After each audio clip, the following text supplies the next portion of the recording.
Bismillahirrahmanirrahim. Assalamualaikum warahmatullahi wabarakatuh. Dan selamat pagi. Salam sejahtera untuk kita semua. Nandaku, siswa baru SMP Negeri 2 Pamana.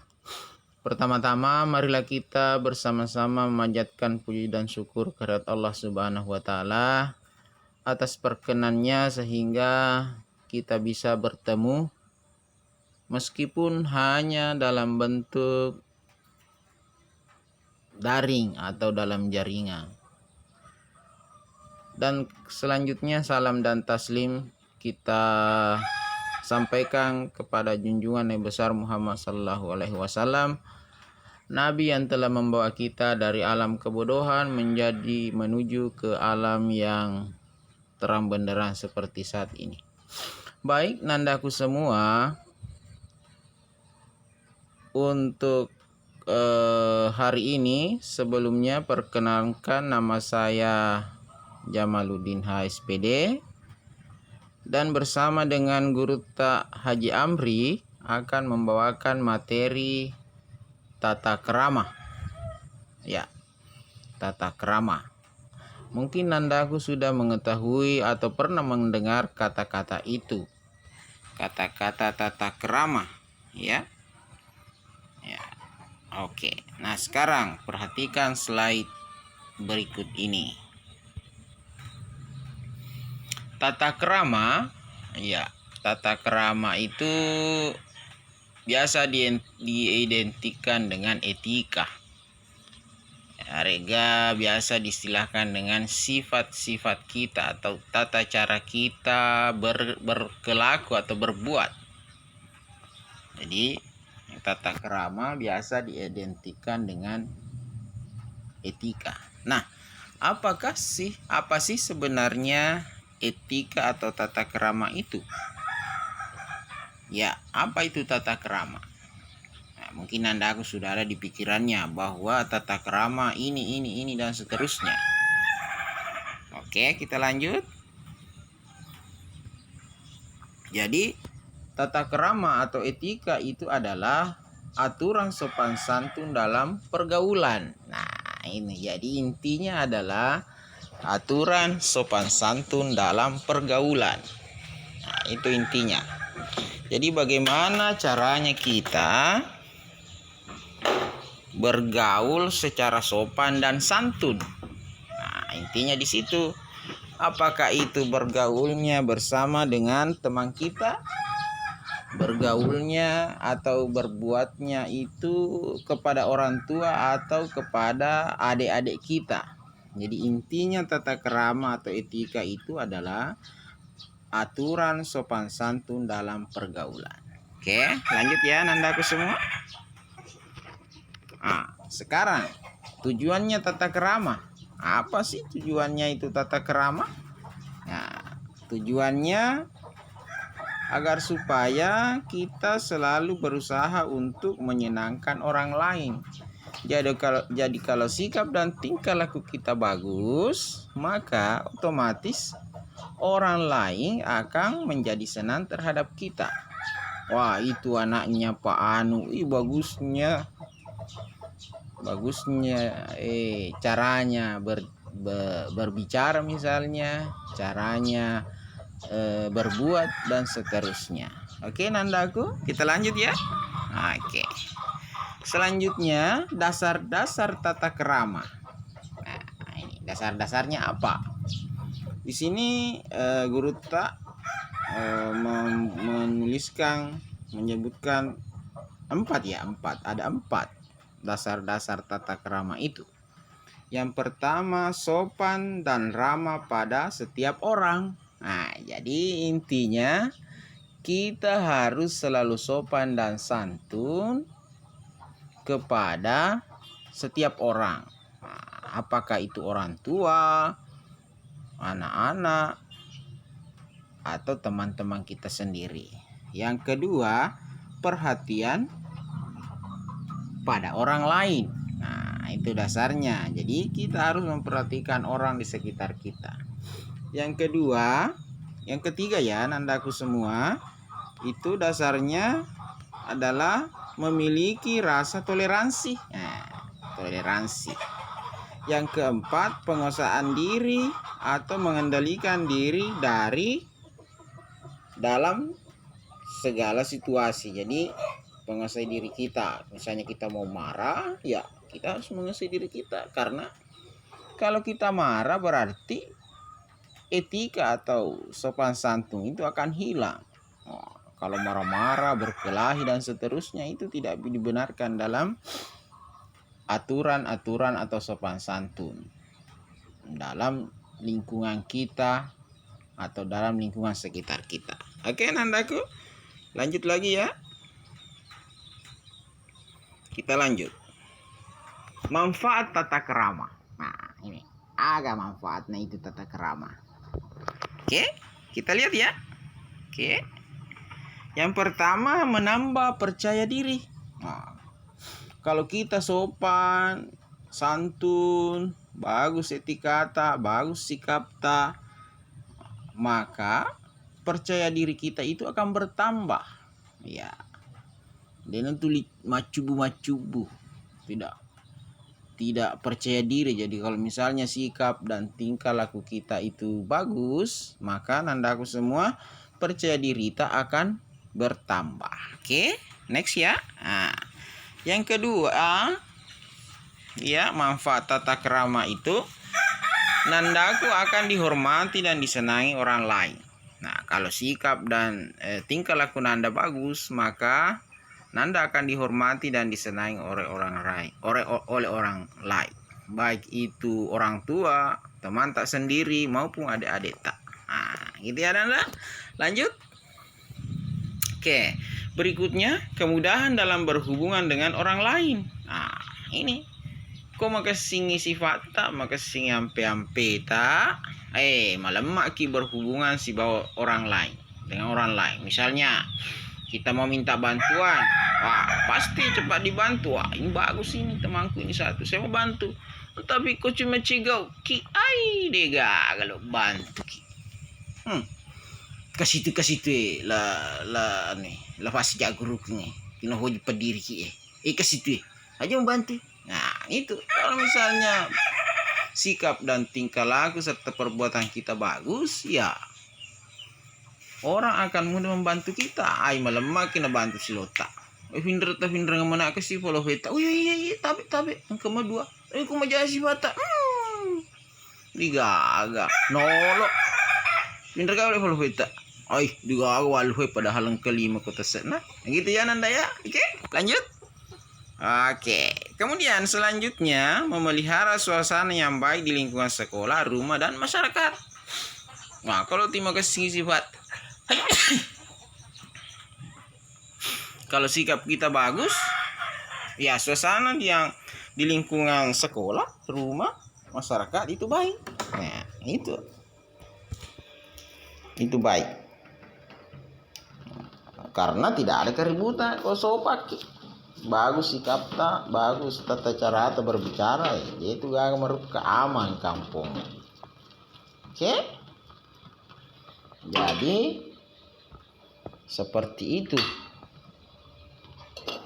Neko tili mencegah uki deta sopa, maka dan kasih tulah Pak Doca lalo. Nah, itu ya Nanda ya. Oke, kasih tulah Pak Doca. Leseko aja betul-betul. Lanjut ya.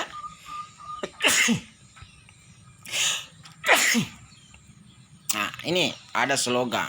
Attitude change everything. Jadi sikap itu merubah segalanya. Jadi kalau sikap kita bagus, otomatis segala sesuatunya akan bagus. Jadi kalau misalnya sikap kita jelek, attitude kita jelek, segala sesuatunya akan menjadi buruk. Oke, gitu ya maksudnya. Oke, lanjut. Nah, selanjutnya, bagaimana caranya agar berhasil? Maaf Nanda ya. Bagaimana caranya agar berhasil dalam pergaulan? Nah, supaya berhasil, seseorang kita harus memiliki apa Nanda? Nah, minimal 4 lah. Nah, yang harus kita miliki. Yang pertama self confidence. Ya, istilah kering itu self confidence. Nah, ya self confidence, percaya diri. Itu ya. Yang kemudian yang kedua adalah self control. penguasaan diri. Yang ketiga ya, body language, bahasa tubuh. Yang keempat, first expression atau kesan pertama. Nah, kita harus memiliki ini. Nah, yang paling penting sebenarnya yang tidak ada di sini itu adalah kita harus memiliki self religion. Nah, istilah kerennya supaya keren-keren itu cedek toh yang telinga. Nah, itu yang paling penting itu self religion, agama, iman yang baik. Nah, itu yang paling penting dulu. Harusnya di situ nomor 1. Oke. Nah, lanjut ya Nanda ya. Oke, mudah-mudahan masih menyimak. Nah, itu udah kesan pertama. Nah, kita lanjut.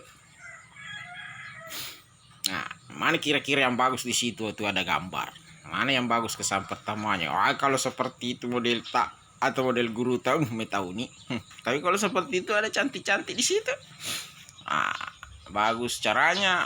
Itu pasti. Beda kan kesan pertamanya antara gambar 1 dengan gambar 2. Itulah yang menandakan pentingnya tata krama atau sikap dan perbuatan kita. Oke, lanjut Tanda ya. Kalau ini seperti ini modelnya, mau pergi sekolah, hai. Napi lalu kiolo tak, hai kemana itu? Dia gak model ya. Nah, itu nak kesan pertamanya. Nah, kira-kira ini pendapat seperti itu. Oke, lanjut. Nah, ya, untuk menjaga harmonisasi dalam sekolah kita, itu kita harus membiasakan yang istilahnya 3S yang sudah umum itu. Jadi senyum, salam, dan sapa. Jadi ketika kita bertemu dengan seseorang, kita harus tersenyum siapapun itu. Nah, kemudian salam. Tapi karena sekarang kondisinya COVID-19, ya salamnya tidak perlu jabat tangan. Ya, nah sampai ya untuk menghindari yang namanya penyakit. Kalau misalnya COVID-19-nya sudah lewat, ya salam harus salam. Jadi kalau kita ketemu guru tak, kita harus senyum, salam, dan menyapanya. Oke, lanjut ya. Nah, kita harus saling sapa. Oke, lanjut. Did you smile today? Agak udah betul nero. Nah, tisa semua ya. Tisa jago mana? Siswa barunya SMP 2. Did you smile today? Macam Oki geso. Jadi usahakan setiap hari itu ada senyum. Itu baju meru. Berarti itu macam tahu. Gitu ya. Oke. Kita harus selalu tersenyum. Nah, aja terus kita tersenyum malah letak. Maka itu tuh wah, malah salah sih. Oke. Jadi tersenyum pada tempatnya. Itu maksud saya. Jangan jalan sendiri. Tidak ada orang senyum-senyum. Nah, jangan. Nah, gitu ya. Lanjut Anda ya. Oke, masih menyimak kan? Kemudian kita harus saling sapa. Nah, saling sapa orang di sekitar kita. Jangan anggota atau sapa siapapun itu, ya. Oke, lanjut. Ketemu ki guru tak di luar sekolah, siapa Bu? Nah, gitu ya. Oke, lanjut Nanda. Mudah-mudahan masih menyimak. Nah. Oke, berikutnya. Apa yang harus dilakukan supaya kita memiliki sikap dan perilaku yang baik? Yang pertama, berpakaian rapi dan bersih. Nah, tanda pertamanya orang yang etikanya bagus biasanya pertama itu berpakaian rapi dan bersih. Berikutnya mengucapkan salam. Wah, ini juga tanda-tandanya. Aku terpemanjulun-julun mitama ruang angin. Tanda-tanda itu. Batiki bolaan hai, madodong. Oke. Kemudian ketuk pintu sebelum masuk. Ya, biasa kan Anda ketuk pintu. Assalamualaikum. Ya, gitu Nanda ya. Lanjut. Manggil guru teman sesuai nama. Nah, sesuai namanya. Misalnya, ketemu aku banyak sekarang kan. Abdullah namanya, Bedolo dipanggilkan. Nah, itu seharusnya kita memanggil nama teman kita sesuai dengan namanya. Nah, gitu ya. Berikutnya, berbicara dengan suara yang jelas, tidak keras, tidak terlalu lembut. Nah, ini kita harus berbicara dengan keras, dengan jelas ya. Jangan itu terlalu keras. Wah, tak silet guru tak, jantung atau guru tak, bahaya. Bisa tepes mengaruh melupus data tak sileng. Kita demikian juga sama orang lain, gitu ya. Sama ayah ibu tak, orang tua tak, gitu ya. Lanjut, mengucapkan terima kasih. Jadi apapun itu kalau misalnya ada orang yang bantu kita dan seterusnya, kita harus terbiasa dengan mengucapkan terima kasih. Sudah pinjam bukunya teman tak? Terima kasih. Sudah pinjam HP-nya tetangga tak dipakai daring? Kalau sudah, terima kasih. Gitu ya, ucapkan terima kasih karena datanya dipakai sama HP-nya. Gitu ya Nana ya. Nah, kita. Atau HP-nya kakak tak dipinjam sementara untuk untuk orientasi ini, ya silakan. Terima kasih kalau sudah selesai. Tidak memotong pembicaraan orang lain dan lain sebagainya. Kata tuh macurita makna macurita itu mentuan tapi kata sih manjulu-julu. Itu tidak boleh. Kita harus memberikan kesempatan kepada orang berbicara dan seterusnya. Kalau sudah ada jedanya, ya kayak Bu, ayah, saya mau beli HP karena HP-nya jika kakakku mau selalu pakai daring. Nah, sekarang kan penyakit masih belum bisa pergi sekolah. Bisa ke Bu dibelikan kak juga HP untuk pakai belajar, kan begitu. Daripada berteriak, apalagi kalau mau jalo-jalo nih, tambah tidak ada belikan itu memata HP. Gitu Nanda ya, lanjut. Jadi untuk menjadi orang yang terbaik kita harus sering berlatih. Nah, kalau tidak latihan tidak bisa ya. Itu kebiasaan itu bisa berubah dengan kebiasaan. Jadi berlatih untuk merubah yang jelek itu menjadi yang lebih baik. Oke. Jadi dengan berlatih kita berubah dari menjadi wajahnya jelek tadi. Ini jelek sekali tuh wajahnya ini. Mana ini. Itu jeleknya. Kalau harus berlatih berlatih, maka insya Allah kita akan menjadi orang yang bahagia, menjadi orang yang sukses. Seperti itu Nanda ya, mudah-mudahan masih menyimak. Terakhir, selamat menikmati kehidupan baru di SMP Negeri 2 Pamana, meskipun masih dalam daring. Oke. Gitu Nanda ya. Jadi intinya tata krama itu bagaimana kita berbuat secara sopan dan santun terhadap setiap orang. Tujuannya apa dan seterusnya, guru tak sudah jelaskan tadi. Mudah-mudahan apa yang saya sampaikan ini bisa bermanfaat buat kita semua. Dan mudah-mudahan insya Allah penyakit COVID-19 ini segera berakhir dan kita bisa bertemu secara tatap muka di dalam lingkungan sekolah kita sama seperti biasa sebelum adanya COVID-19. Jadi nanti setelah ini guru saya akan membagikan membuatkan soal untuk bisa dikerja di rumah tak kalau sudah selesai ini. Oke. Jadi saya ucapkan terima kasih. Sekian, saya Pak Jamaluddin HSPD bersama dengan guru tak Pak Haji Amri SPD mengucapkan selamat datang di SMP Negeri 2 Pamana. Mudah-mudahan kita bisa bertemu secara tatap muka secepatnya dan beraktivitas di sekolah seperti biasa. Jadi sekian materi masa orientasi dan pengenalan sekolah SMP Negeri 2 Pamana tahun ajaran 2020-2021. Mohon maaf bila ada kekurangannya. Dan jangan lupa tetap semangat, jaga kesehatan, sering cuci tangan, jaga jarak supaya kita bisa semua terhindar dari COVID-19 ini. Saya rasa cukup sekian. Saya Pak Jamaluddin dan guru Pak Haji Amri. Billahi taufiq wal hidayah. Assalamualaikum warahmatullahi wabarakatuh.